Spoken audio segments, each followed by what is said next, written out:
Nifty অ্যানালিসিসের এই ভিডিওতে আমি সুররঞ্জন গঙ্গোপাধ্যায় আপনাদের সবাইকে স্বাগত জানাচ্ছি। চলুন ভিডিওটা শুরু করি। দেখুন, আজকে নিফটি কিছুটা হলে পরেও আমাদের সবাইকেই স্বস্তি দিয়েছে এবং অনেকখানি বেড়ে 195-এর কাছাকাছি ক্লোজিং দিয়েছে। 195 মানে 25,195-এর কাছে ক্লোজিং দিয়েছে এবং সারাদিনে যদি রেঞ্জটাকে আপনি দেখেন তাহলে 150-55-র মতো কিন্তু রেঞ্জ ছিল, যেখানের মধ্যে সে ওঠানামা করেছে এবং বেশ কিছু সুযোগ ছিল অপশন ট্রেডিং যারা করবেন নিফটির ক্ষেত্রে তাদের কিন্তু ট্রেড করার জন্য ভালো সুযোগ ছিল। আগের দিন ভিডিওতে যে হেডিংটা আমি দিয়েছিলাম, থাম্বনেলটাও দেখবেন যে এখানে কিন্তু কেনার একটা সুবর্ণ সুযোগ ছিল। কোন জায়গায় সেটি ছিল 25,000-এর সাইকোলজিক্যাল লেভেল এবং সেটাকে ঘিরেই কিন্তু আমি ভিডিওটাকে করেছিলাম। আজকে দেখতেই পাচ্ছেন সেই জায়গাটাতে কিনলে পরে আজকে 195 অর্থাৎ 200 পয়েন্ট কিন্তু আপনি উপরে ট্রেড করতে পারতেন এবং সহজে আপনারা লাভবান হতেন। তো এটা কী জন্য কী বেসিসে কথা বলেছিলাম সেটাকে নিয়েও আমি আলোচনা করেছিলাম যে সাইকোলজিক্যাল লেভেল আমাদের যেটা 25,000 ছিল, সেই 25,000-এ যদি আমি একটা সুযোগ পাই বাই করার, তাহলে সেই সুযোগটা কিন্তু হাতছাড়া করার কথা নয়। কারণ আমাদের একজন ট্রেডার হিসেবে বাই করার কথাই হচ্ছে সাপোর্ট লেভেলে যখন আপনার থাকবে তখনই কিন্তু বাই করার জন্য আপনার পারফেক্ট সময়। তো যাই হোক, মার্কেটকে ভালো করে দেখুন, 25,195 113 পয়েন্ট উপরে ক্লোজ করেছে এবং মার্কেট আগের দিনে যেটা ছিল সেটা ছিল 25,082। একটুখানি নিচে আসি, এই জায়গাটা কিন্তু একটু শিক্ষণীয় বিষয় রয়েছে, আপনারা শিখতে চাইলে পরে আপনারা শেখার চেষ্টা করুন। দেখুন, প্রিভিয়াস ক্লোজ কত হয়েছিল? 25,082। 25,082 প্রিভিয়াস ক্লোজ খুলেছে কততে? এটা 25,089। 25,089 খুলেছে, অর্থাৎ বেশি নয়, 7 পয়েন্ট বেশি উপরে খুলেছে। কিন্তু মজার যে ব্যাপার সেটা এখানে লক্ষ্য করতে হবে যে সেই লোটাকে তাকিয়ে দেখুন, যেখানে খুলেছে তার থেকে আপনার কি 82 কখনো এসেছে? অর্থাৎ প্রিভিয়াস ক্লোজের নিচে বা কাছাকাছি কোথাও এসেছে? উত্তর হচ্ছে নো, আসেনি।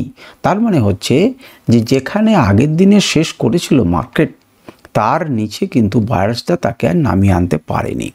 তাহলে তার নিচে যদি নামিয়ে আনতে না পারে, তার মানে এখানে কি কাজ করছে না বুলিশনেস কাজ করছে, এখানে বুলরা কাজ করছে এবং সেটাই কিন্তু আমরা দেখেছি। তো চলুন প্রথমেই মান্থলি টাইম ফ্রেমে দেখি। মান্থলি টাইম ফ্রেমে এখনও পর্যন্ত বিয়ারিশনেস আছে, কিন্তু নিচের দিকে একটা হালকা বাইং এসছে। উইকলি টাইম ফ্রেমে কিন্তু তা মনে হবে না। উইকলি টাইম ফ্রেমে আমরা আগের দিন বলেছিলাম, ভিডিওটা দেখতে পারেন, যে আমাদের যে ট্রেন্ড লাইনের কাছে এসেছে সেখানে এসে যেন একটা সাপোর্ট নিচ্ছে মনে হচ্ছে। সেই সাপোর্টটা আরও ভালো ক্লিয়ার হয়েছে উইকলি টাইম ফ্রেমে তাকিয়ে দেখলেই আপনি বুঝতে পারবেন। আমি একটু বড় করছি, তাহলে বড় করলে পরে আপনার কাছে এই লেভেলগুলো কতটা দামি আপনারা বুঝতে পারছেন। দেখুন, এখান থেকে সাপোর্ট নিয়ে উপরের দিকে গেছে আর উপরে কিন্তু রেজিস্ট্যান্স ফেস করেছে। যেহেতু রেজিস্ট্যান্স আছে আমাদের কাছে, এখনও কিন্তু এর উপরে যে ক্লোজিং দেয়নি। এর উপরে যদি উইকলিতে ক্লোজিং দেয় তাহলে বেটার, কিন্তু এই মুহূর্তে উইকলি ক্যান্ডেল কিন্তু দেখতে ভালো লাগছে, এ নিয়ে কোনো সন্দেহ নেই। যদি ডেলি ক্যান্ডেলে দেখেন তাহলে বিষয়টাকে আরও স্পষ্ট এবং ভালো লাগবে। সেটা দেখুন, যেখানে সাপোর্ট নিয়েছিল ঠিক সেই জায়গাটা থেকেই মার্কেট কিন্তু উপরের দিকে ওঠার চেষ্টা করছে। এখনও পর্যন্ত এই রেজিস্ট্যান্স এরিয়া পর্যন্ত কিন্তু আসেনি। কালকে কি এমন হবে যেখানে খুললো এবং ধীরে ধীরে লাইভ মার্কেট এখানে গেল, বা এমন হতে পারে যে একদম উপরেই খুললো, টাচ করলো। এমন হতে পারে এই যে প্রেশারটা ছিল, অর্থাৎ এই অঞ্চলে যেখান থেকে আপনার প্রেশার দেখতে পাচ্ছেন, সেই অঞ্চল থেকে প্রেশার খেয়ে আবার মার্কেট কিন্তু নিচে ফলো করতে পারে। কারণ খুব ভালো করে দেখলে পরে এখানে একটা সূক্ষ্ম রেজিস্ট্যান্স কিন্তু অবশ্যই আছে, যেখান থেকে মার্কেট আজকে সেই রেজিস্ট্যান্সটা প্লে করেছে। কিন্তু এটি যে সাপোর্ট লেভেল, এটি যে সুন্দর একটা support level, psychological support level, এবং এখান থেকে মার্কেট যে বাউন্স ব্যাক করেছে সেটা আশা করি আপনারা বুঝতে পেরেছেন। তো ঠিক আছে, উইকলি এবং ডেলি ক্যান্ডেল আমরা দেখলাম।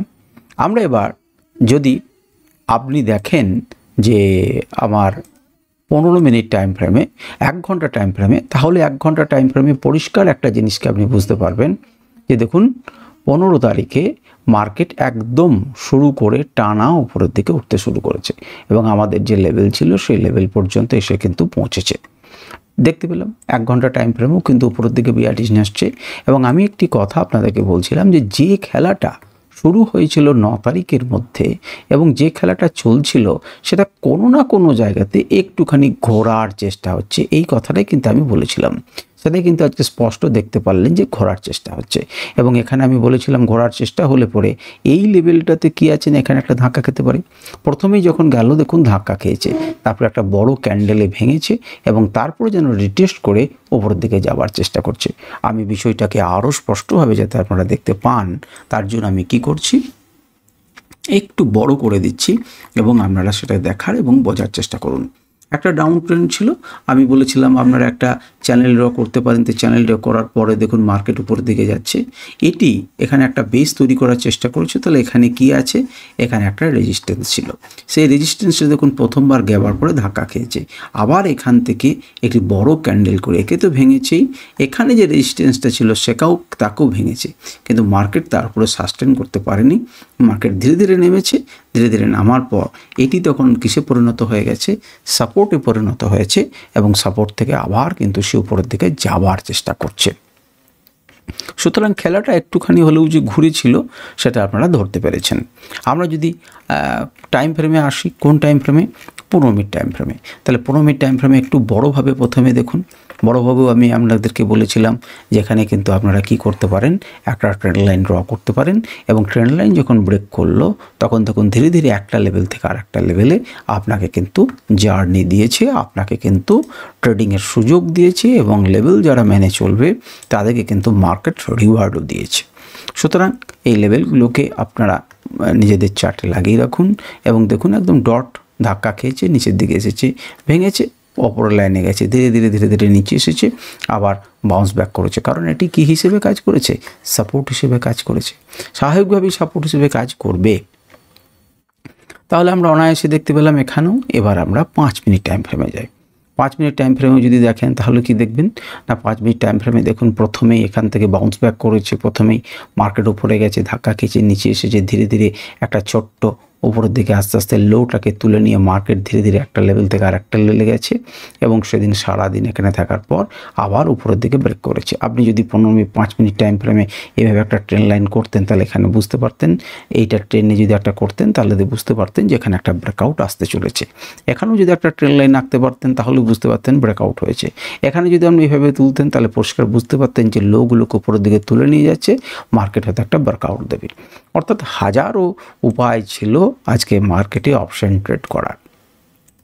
চলুন একবার ওপেন ইন্টারেস্টটা দেখে নিই। ওপেন ইন্টারেস্টে এইটুকু দেখে আপনার একটা জিনিস দেখুন যে কল রাইটাররা ভয় পেয়ে পালিয়েছে। কল রাইটাররা আজকে ভয় পেয়ে পালিয়েছে। তাহলে ভয় পেয়ে পালালো কেন? কল রাইটাররা ভয় পেয়ে পালিয়েছে এই জন্যই যে আজকে মার্কেট বুলিশ আছে, সেই জন্যই তারা পালিয়েছে। এবং যে জায়গাটাতে মার্কেট দাঁড়িয়ে রয়েছে, অর্থাৎ যদি আমরা ধরি যে 25,000 এটা 300, যদিও মার্কেট এখানে দাঁড়িয়ে নেই, এটা তো ফিউচার শেষ অনুযায়ী হয় 25,200, 25,100, 200 যদি দেখেন 25,200 একবার তাকিয়ে দেখুন যে কল অপশানের ওয়াই রয়েছে 1,36,000, অর্থাৎ এটা রেজিস্ট্যান্স। আর পুট অপশানের ওয়াই রয়েছে 1,26,000। এখনও পর্যন্ত রেজিস্ট্যান্স একটুখানি হলে পুরো বেশি আছে, আর সেই জন্য কিন্তু মার্কেট 25,200 উপরে ক্লোজ হয়নি।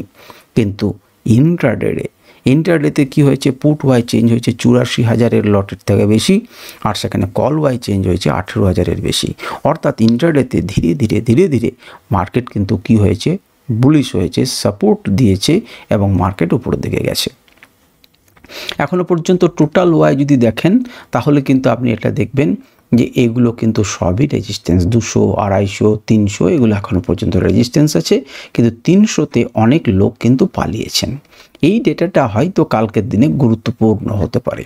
ফিউচার্সের 300 থেকে কিন্তু অনেকে কল রাইটাররা পালিয়েছেন, ওরা হয়তো ভাবছেন যে 300-র ওপরে কিন্তু মার্কেট চলে যেতে পারে। অবশ্য মনে রাখবেন এটা কিন্তু ফিউচার্সের ডেটা বলছি, এটা কিন্তু এই যে অপসরা কিন্তু ফিউচার্সের ডেটা ব্যবহার করে, ইন্ডেক্স বা স্পটের ডেটা কিন্তু ব্যবহার করে না। তো যাই হোক, আজকের পরিষ্কার দেখে বোঝা যাচ্ছে যে হিউজ আমার পুট রাইটাররা এসেছেন সাপোর্ট দেওয়ার জন্য এবং কল রাইটাররা কিন্তু পালিয়েছেন বা কল রাইটার দিকে হারানোর চেষ্টা হচ্ছে এবং মার্কেট ধীরে ধীরে পজিটিভ হচ্ছে। তো আজকের নিফটির আলোচনায় পর্যন্তই। আশা করি আপনাদের এটি কাজে লাগবে এবং ভালো লেগেছে। আপনাদের যদি কোনো প্রশ্ন থাকে আপনারা অবশ্যই করতে পারেন। নমস্কার, ধন্যবাদ।